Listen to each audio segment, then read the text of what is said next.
네, 안녕하세요. 예, 김태수, 외교 정치 시사 TV의 김태수입니다. 예, 오늘은 5월 4일이고, 여기 미국에서는 그냥 보통 재밌는 말로 그 영화, 스타워즈에 나오는 May the Fourth be with you. 그날이 오늘 바로 5월 4일. 그 좀 웃기게 비유하는 말로 바로 그날이죠. 예.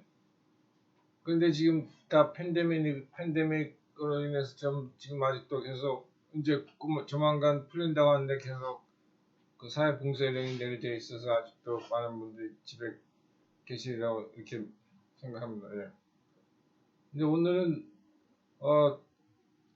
지난 4월 15일 이 한국에서의 그 총선에서 그 보수당이 완전히 패배하고 이제 또 지금 집권당인 민주당이 진보 세력이 계속 더 크게 세력을 확장해서 지금 저도 보수 쪽에 있는데 많은 보수분들이 많은 한국에 대해 크게 걱정하고 있고 앞으로 어떻게 될 것인가에 대해서 많이 논의가 있는데 그 문제에 대해서 좀 포괄적으로 그 진보 쪽에서도 역시 거기에 있는 사람들도 역시 한국인들로서 똑같은 그 한국의 앞날 걱정하고 있다는 것은 그렇게 큰 틀린 말은 아닙니다. 물론 보수에 있는 사람들이 더욱더 자신들은 더욱 한국을 더욱 사랑하고 한국의 앞날을 더욱 걱정한다, 더욱 애국자이다. 항상 보수에 있는 사람들은 우리는 애국을 항상 강조하고 있죠. 근데 오늘은 좀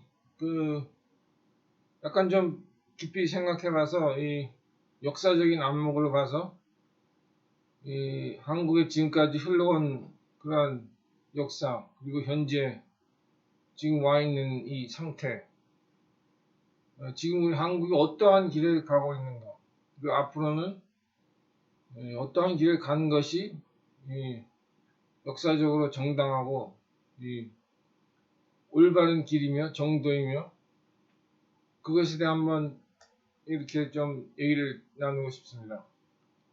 저는 역사를 좀 공부한 사람으로서 특히 한국 사회에 대해서 제가 좀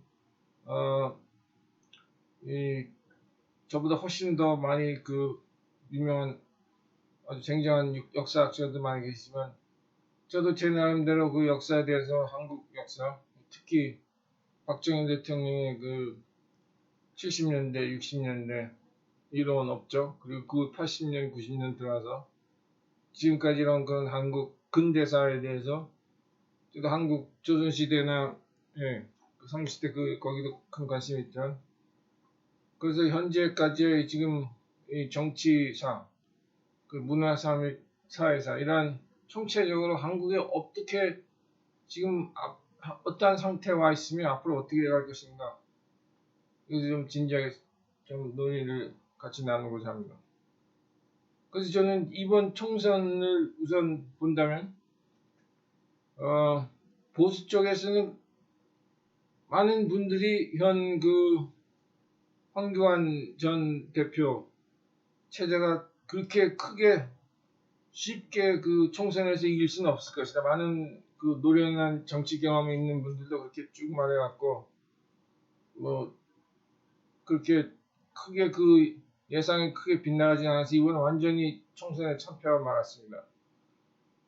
이 중에 하나 지금 한국 전 세계에 나돌고 있는 팬데믹 코로나 바이러스의 영향으로 그런 전염병이 도니까 서로 뭉쳐야 한다. 그런 것도 작용했다고 물론 당연합니다. 그 이유도 충분히 있습니다. 저도 처음에는 그것 때문에 이번에 보수당이 진 것이 아닌가 그렇게 생각해 왔습니다. 근데 지금 한 1, 2주 지나고 나니까 계속 지금 보수 미래통합당에서 계속 분열이 계속 이어지고 황교안 대표가 사임하고 책임을 지고 사임하고 거기서 뚜렷한 지금 대한 리더십이 안 보이기 때문에 정말 암울하고 그러한 상태에 있습니다. 이렇게 본다면 그 왜 총선에서 끈 보수 미래통합당이 크게 참패를 했을까? 그리고 그것에 대한 진단을 해보면 이 현재 한국 사회 분위기가 굉장히 그 좌파 세력이 많이 그 이렇게 집권 세력을 크게 형성했고 이것이 여간해서는 무너지지 않을 정도로 지금 굉장히 이 좌파 세력이 되어가 있는데 그 좌파에 있는 사람들 저도 좀 이렇게 물어보고 뭐 저도 신문 보도를 통해서 이렇게 보면 그 사람들은 오히려 더 이 보수에 있는 사람들 더 외면합니다. 거기 좌파에 있는 사람들 우리 우파에 있는 사람들을 보고 이 사람들은 말 상대가 안 된다. 저희가 우파가 우리 좌파를 보는 시각 거의 똑같습니다. 거기도 우리를 외면하고 우리도 외면하고 그러니까 이 좌파 세력 그 사람들의 주장은 뭐냐면 항상 그 사람들은 이 민족을 강조하고 우리가 한국인들이 이 그런 뭐 북한과 이렇게 막 연합을 하고 막 이런 말들 많이 하면서 그러한 그 민족성을 유난히 강조합니다. 물론 우리 우파에 있는 사람들도 우린 애국자라고 스스로 칭하고 우리도 애국자이면 우리가 더 민족자다 그렇게 스스로는 당연히 그 사실이죠. 그래서 이렇게 본다면 결론부터 이렇게 말씀을 드린다면은 지금 한국이 흘러가고 있는 상황은 이 한국의 지난 박정희 대통령 시대 때 그 경제개발 60년대 70년대 소위 말하는 세계에서 가장 그 집약적인 그 축적되고 가장 빠른 성장으로 이렇게 우리가 한국을 경제를 이루어왔다. 이것이 지금 현재 그 한국의 그 좌파들이 그 경제개발 시대 때 억눌렸던 그 세력이 지금 집권 세력을 형성하고 있는데 그러한 그 역사적 과정을 충분히 우리가 되돌아가지 않다면 현재의 상황을 충분히 이해하지 못할 것이라고 저는 생각합니다. 그러니까 그렇죠. 60년대, 70년대 박정희 대통령 개발 시대 때 그때 눌려져 있던 그러한 사회계층 소위 말하는 민주화 운동이라든지 80년대 초중반에도 마찬가지였고 그러한 세력이 지금은 정반대로 바뀌어서 지금 한국을 그 리드해 나가고 있고 집권 세력으로서 더욱 떵떵거리면서 완전히 그 뒤바뀐 상태입니다. 그렇게 본다면 지금 보수의 입장으로서 이렇게 생각해 본다면 지금의 결과는 이 한국의 그 성공 사례가 한국의 성공 스토리가 이것이 지금의 현재 상황을 갖고 온 것이 아닌가. 오히려 한국은 그 성공의 그 피해자가 되었다. 그러니까 무언가 성공을 하면 거기에 대한 대가를 치고 그 역사적인 대가, 그 결과, 성공의 결과가 곧 지금 그 당시 성공을 막 하고 있을 때 그 소외되었던 세력들, 그 세력들에게 오히려 지금은 다 고스란히 되돌려 준 것이 아닌가. 그렇게 설명을 한다면 여기에 대해서 그렇게 큰 반박은 없을 것이라고 생각합니다. 이 점에 대해서 이렇게 역사적 그 점을 충분히 강조를 하고 역사를 본다면 지금 왜 이런 상태가 되어 있는지 거기에 대한 어떤 일말의 그 이해가 될 수 있으리라고 생각합니다. 그 여러 가지 그 한국의 그 정치사적 그 정치 역사 문화 사회 그 여러 방면으로 많은 그 시각이 있겠죠. 또 여러 난 뭐 역사학자 입장으로서는 뭐 60년, 70년 경제개발 사람만 연구한 사람들도 있고 또 80년대, 90년대 그 당시 막 또 하나의 새로운 전환 시대, 그 시대를 연구하는 사람들도 있고, 거기에 비해서 지금 2021세기에 들어와서 2000년대와 2010년, 10년대, 지금은 또 2020년대, 이 시대하고는 또 그당 80년, 90년대와 또 완전히 다른 상황입니다. 이 보수 쪽에서는 그러니까 80년 중반 때부터 시작된 이 작용화, 이 교육, 대학가, 그때 소위 말하는 그 386 세대라든지 그런 20대에서 그 대학교에서 그런 학생운동 했던 사람들이 지금의 그 뭐 주사파라고 할 수도 있고, 그래서 그 세력들이 지금 50대 중반 후반에 되면서 그 사람들이 지금 한국을 리드해 나가고 있다. 이런 상태가 있다. 이 점에 대해서는 뭐 좌파들도 그렇게 크게 반대는 하지 않을 것이라고 봅니다. 그렇다면 굉장히 역설적이죠. 그러한 그 세월이 흐르면서 한 세대가 딱 흐르면서 상황이 집권 세력이 바뀌었다는 점. 그것은 굉장히 이 역사의 그 아이러니라고도 할 수 있고, 하여튼 이런 상황이 정말 역사를 연구하는 사람들의 입장에서는 뭐 다른 그 분들도 마찬가지겠지만 뭐랄까 이 역사적인 허탈감이라고 할까요? 아니면 이런 그 잘 설명이 안 된 이런 좀 감정이 복받쳐지는 그런 역사적 굴곡 그런 것이라고 보겠죠. 그렇기 때문에 충분히 그 한 세대가 30년이라는 세대가 흐르면서 이런 정치사 쪽에서는 굉장히 변화가 올 수 있습니다. 이것은 뭐 한국뿐만이 아니라 여기 미국도 그렇고 다른 나라의 다 국가들도 보면 한 정치 세력이 한 세대 후에도 계속 이어갈 수 있을 것인가? 그것은 그렇다고 볼 수가 없겠죠. 그래서 우리 이 우파에 있는 사람들 쪽에서는 우선 이런 역사적 그런 변화 이것을 충분히 받아들이고 왜 현재 왜 우파에 있는 사람들은 계속 우파가 집권하고 계속 국가적인 국익을 쫓아서 이 북한에 강력히 대응하고 이 한미 관계를 동맹을 더욱 굳건하게 하고 이런 방향으로 가는 것이 이 우파에 있는 사람들에게서는 그것이 당연한 역사의 그 정도라고 보겠죠. 근데 많은 우파에 있는 사람들이 지금 상황이 그렇게 되지 않고 있으니까.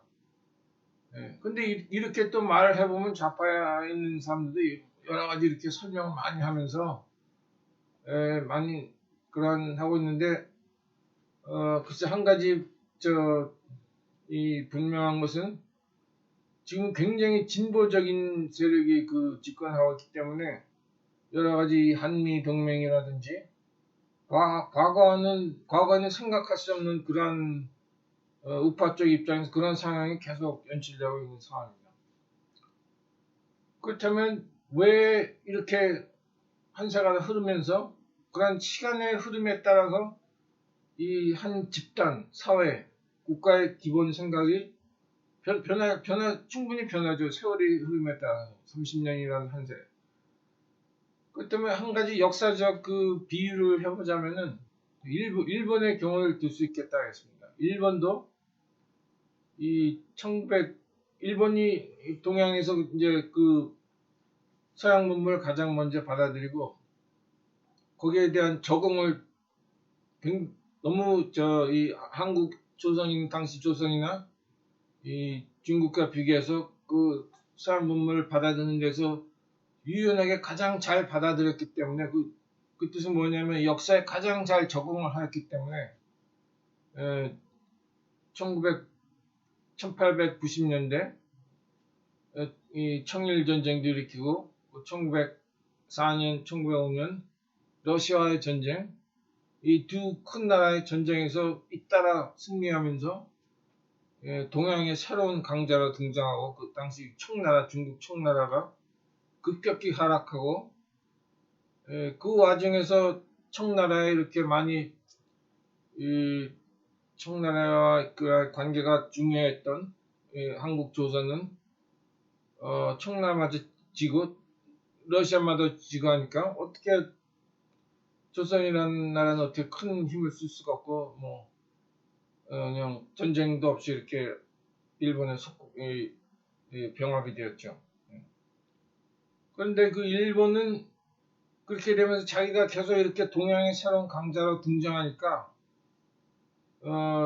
그 서양 문물 개방 전에 어떤 이 바다 건너서 떨어진 이 섬나라 이런 외로운 존재로서 그 좀 격리되고 이런 동양 조선도 아니고 이 중국도 아니고 이런 격리되어 있다가 어느 한순간에 새로운 역사적 이 변화 서양 문물이 들어오면서 이것을 해서 새로운 자신의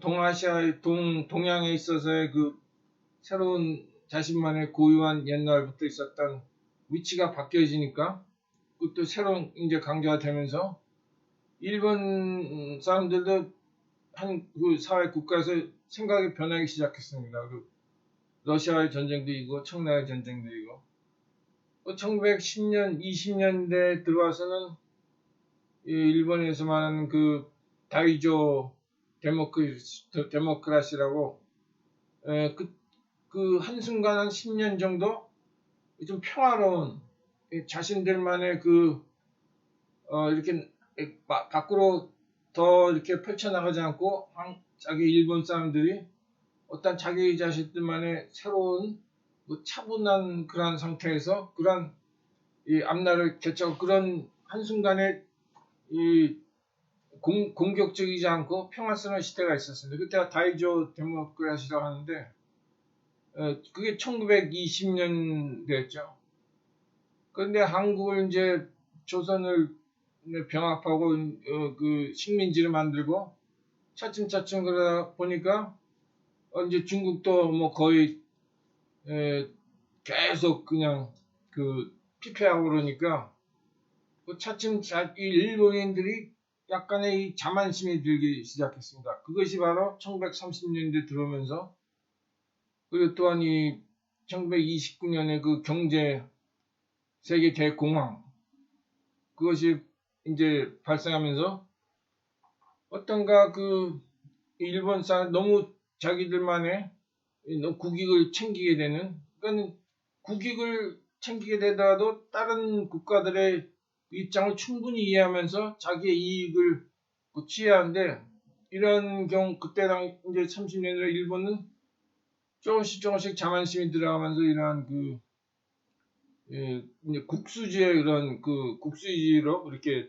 들어가게 된 것이 그것이 아마 이제 일본의 비극이라고 생각합니다. 그래서 1930년대 들면서 식민지를 만든 조선을 그 병창기지를 만들어서 중국 대륙을 침범하고 이렇게 계속 자기 자신 일본들이 우리가 동양을 리드하고 차츰차츰 동아시아는 완전히 오민족 그 대혁파해가지고 자기들이 중국을 제치고 새로운 이 주종 국가가 돼서 맹주가 돼서 태평양 시대를 이제 자기들이 펼쳐나간 이러한 자만식에 빠져들게 됐습니다. 그래서 지금 말씀드린 거기에서 제가 한번 비교를 한다면은 글쎄 제가 이런 말 하면 어떤 분들 다른 분은 어떻게 생각할지 모르겠지만은 우리 한국도 지금 그러한 상태가 있는 것이 아닌가. 왜냐하면 우리도 60년대, 70년대 세계사에 볼 수 없는 가장 빠른 그 성장을 이루어왔고 그 민족적 그런 그 쾌거, 이런 민족적 성취감 그것이 60, 70년대 성장을 발전을 이루면서 또 80년대에는 88 올림픽도 개최하고 계속 그런 성장사를 타고 가니까 이제 90년대 21세기 들어오면서 우리도 이 소위 이런 한국의 자만 한국민의 우리도 옛날에 일본 외인들에게 그 짓밟았던 우리가 그런 나라가 아니다. 우리도 충분히 무언가를 할 수 있다. 전 역사학자의 입장으로서 이렇게 한국의 그 근대사를 보면 지금 그러한 상태가 와 있는지 아닌가 그런 생각이 듭니다. 이 생각은 제가 지금까지 저는 사실 역사학자로서 이렇게 완전히 교수도 아니고 그냥 제 개인적으로 역사 공부하고 그냥 학부에서 좀 역사 공부하고 제 개인 나름대로 글을 써온 그런 뭐 역사학자도 아니라 볼 수 있겠지만 저는 대학교에서는 역사성이나 많이 참석하고 지금 역사학교의 그 추세가 어떤지 대략 짐작이 가는 정도입니다. 이런 생각은 다른 제가 역사학자 공식 역사학자가 아니기 때문에 다른 역사학에서도 많이 얘기를 못 나눴지만 저는 그런 생각이 듭니다. 그래서 지금 한국은 너무 발전이 너무 많이 해왔고 정말 세계사에 빛나는 자타가 공인하는 그러한 발전을 이루어왔기 때문에 거의 이런 실패도 많이 경험해 보지 않았고 실패라고 했으니까는 뭔가 이런 유혈적인 그런 고통이라든지 국가적 이런 고통 이런 그 아주 괴로운 그러한 역사적 사건은 거의 많이 이렇게 지금까지 한국이 그런 경험을 한 것은 별로 없죠. 물론 1980년대 전두환 대통령이 박정희 대통령의 시해 사건 후에 그러한 혼란 상태 속에서 그걸 수습하는 그런 과정에서 광주 사태가 있었고 광주 민주화운동이라 하고 지금 그 위에는 이렇게 커다란 옛날 그 김영삼 대통령 때 그 IMF 사태도 있었지만 어떠한 중국이나 일본의 근대사에 비교해서 중국에서도 그냥 굉장한 전쟁을 그냥 수십 년을 해왔고 일본도 그 원자폭탄 투하받고 완전히 미국에게 2차 대전 때 거의 국토의 뭐 60, 70%가 다 폭격으로 다 그냥 다 이렇게 폭삭망 그런 정도 그런 국가적 경험을 할 건데 한국 같은 경우는 이제 광주 사태, 광주 민주화운동 그런 것 외에는 IMF 사태 그런 경험 별로 없었습니다. 지금까지 그러니까 제가 봤을 때는 지금 우리 한국 상황이 혹시 우리도 자만심이 들고 있는 것이 아닌가 국가적으로 그렇게 해서 제가 좌파 사람들뿐만이 아니라 심지어는 보수나 중도에 있는 사람들도 그런 반응을 보이는 경우가 대부분입니다. 뭐냐면 지금 한국 상황이 어떻습니까? 그러면 이렇게 얘기를 하다가 우리는 너무 지금 잘 살고 있다. 그걸 유난히 강조합니다. 지금 현재 그 한국 일반 그 대중사회에서는 그 한국인들이 평균적으로 봤을 때 그 우리는 예전의 한국이 아니다. 그 뜻은 뭐냐면 우리는 지금 뭐 선진국 대열에 물론 와 있고 그건 뭐 다른 사람들 다 인정하지만 그렇게 해서 이런 우리도 충분히 우리 스스로가 앞날을 개척할 수 있다.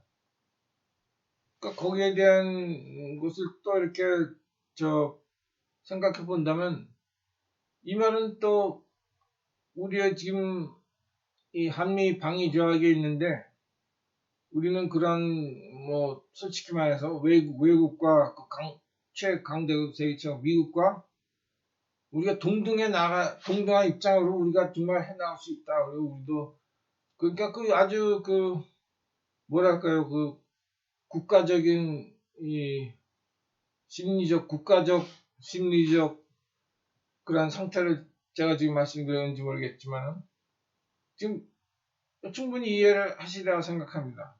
어떠한 제가 말씀드리려고 하는 것이 그래서 북한 문제도 이 한국의 지금 집권 진보당 민주당이 북한을 크게 옹호하고 나섰는데 그러한 이유도 좀 국가적 정신 분석적으로 들어간다면 이것이 하나의 그동안에 이 미국이 주도해왔던 그러한 그 안보, 국방, 외교 이것에 대해서 한국이 자신의 목소리를 낸다.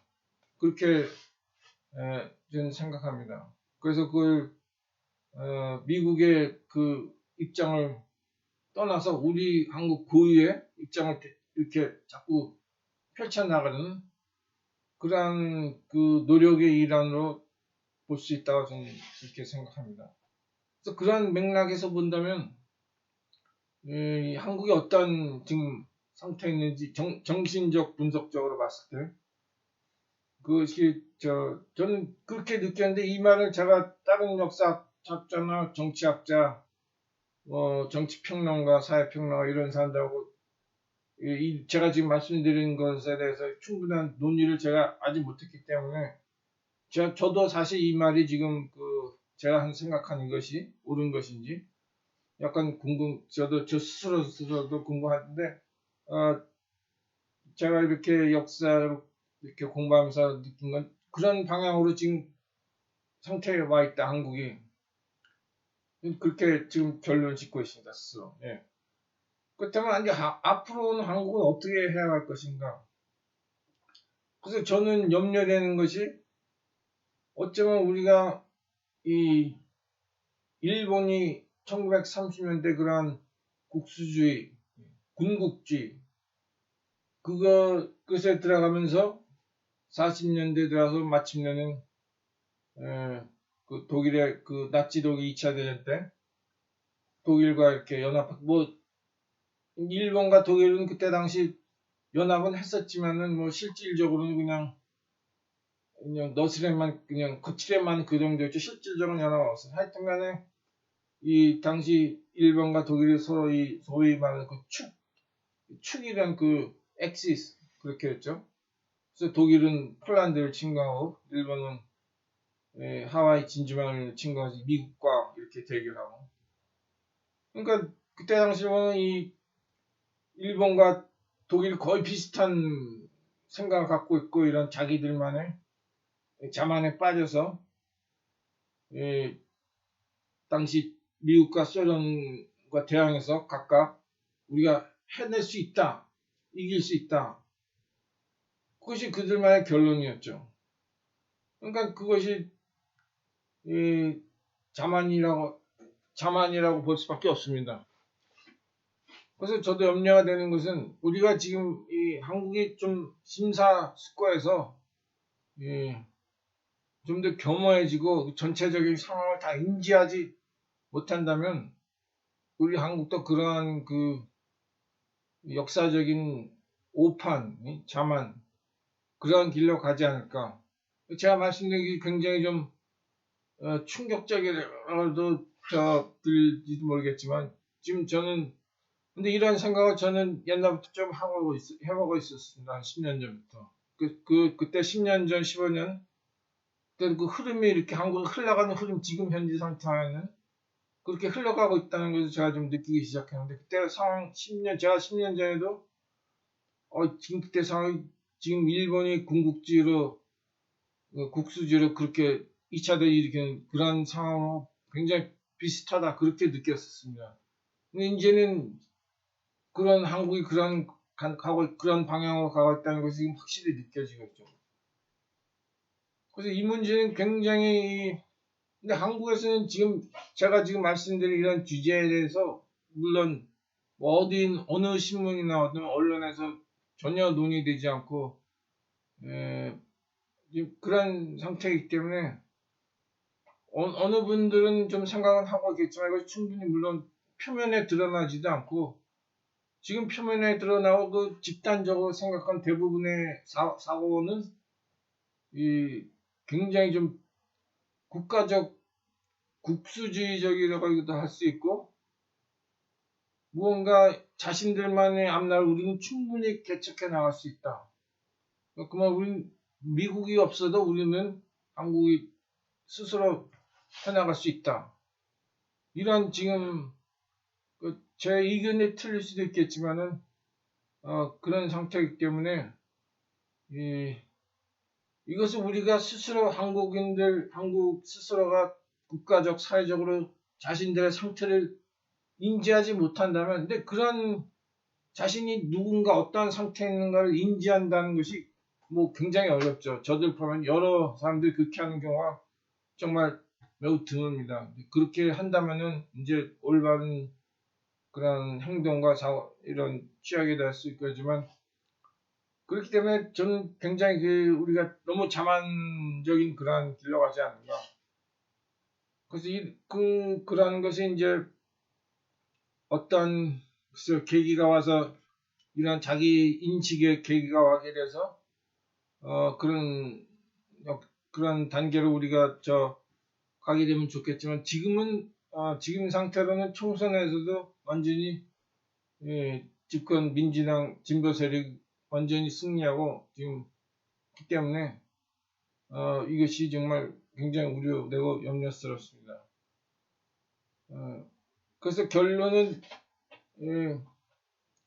너무 지금 제가 말씀드리는 것이 제 스스로 너무 이 주제가 너무 좀 심각하게 들릴 수도 있고 하기 때문에 저 스스로도 결론 좀 내리기가 좀 어렵다 이렇게 싶은데, 하여튼 저는 지금의 한국 상황이 일본이 30년대 그 군국주의로 가는 길, 자신들만의 그 이기적인 다른 국가를 살피려고 자기 자신만 이기적인 그런 사회 상태로 들어가고 있지 않는가.